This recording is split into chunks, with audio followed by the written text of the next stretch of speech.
چلیے میں نوجوانوں سے کہتا ہوں، بزرگوں سے بھی کہتا ہوں، چلیے ایک پریکٹیکل کیجیے آپ صرف 1 مہینہ، only 1 month نماز کو قائم رکھیے.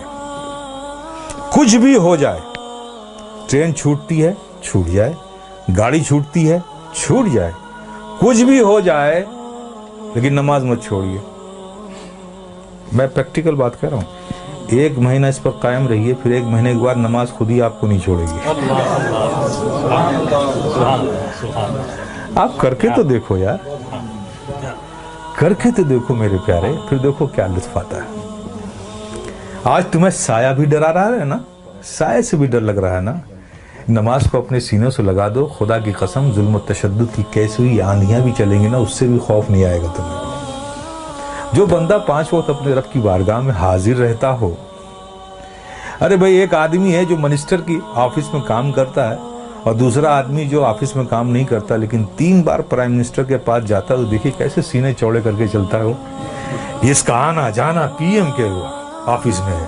دیکھیے اس سے لوگ ملتے، ارے صاحب یہ پی ایم کے یہاں، اس سے پی ایم سے تعلقات ہیں، پی ایم کے یہاں آ جاتا ہے، ہمارے پریزیڈنٹ سے اس کے تعلق. دیکھیے کتنا بے خوف گھومتا ہے اس ملک میں. اور تم، اللہ نے کتنا فضل فرمایا کہ 5 وقت تمہیں یہ سعادت نصیب کرتا ہے. میرے بندو آؤ میری بارگاہ میں، جب تم کھڑے ہوتے ہو تو میں تمہیں دیکھتا ہوں. تمہاری عبادت اور ایسی حالت میں کھڑے ہوتے ہو، ایسی حالت میں کھڑے ہوتے ہو، چونکہ میں دیکھوں گا نا تو میں جسے دیکھوں اس کی حالت بھی تو ویسی ہو.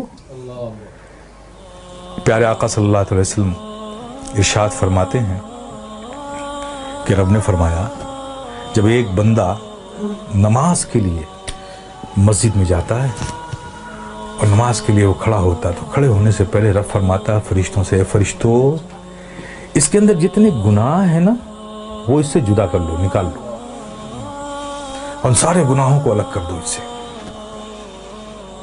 فرشتے اس کے سارے گناہ نکال لیتے ہیں. اب بتائیے سارے گناہ نکل گئے اور آپ نماز میں کھڑے ہو گئے، اللہ اکبر، اور رب کی توجہ آپ پر، رب آپ کو دیکھ رہا ہے، آپ اس کی عبادت میں کھڑے، گناہوں سے خالی ہو گئے. آپ سوچئے اب نماز ادا کر رہے ہیں صدق دل سے، میاں انہماک کے ساتھ، رب کے ذکر میں، اس کی یادوں میں مستغرق ہو کے آپ جو بھی دعا مانگو، گناہ الگ کر لیے گئے، عبادت میں ہو، رب کی بارگاہ میں ہو، دعا قبول نہ ہو. لیکن دیکھیے ہماری مادیت کا اثر دیکھیے کہ وہاں بھی ہمارا ذہن بھٹکتا رہتا ہے. آپ سمجھ رہے ہو نا.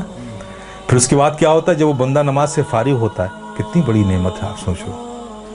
نماز سے فارغ ہوتا ہے تو فرشتے پوچھتے ہیں مولا وہ جو نماز سے پڑھنے سے پہلے اس کے گناہ الگ کیے تھے، وہ جو سب رکھے ہوئے ہیں الگ، اس سے یہ نماز سے فارغ ہو گیا، اب اس کا کیا کروں،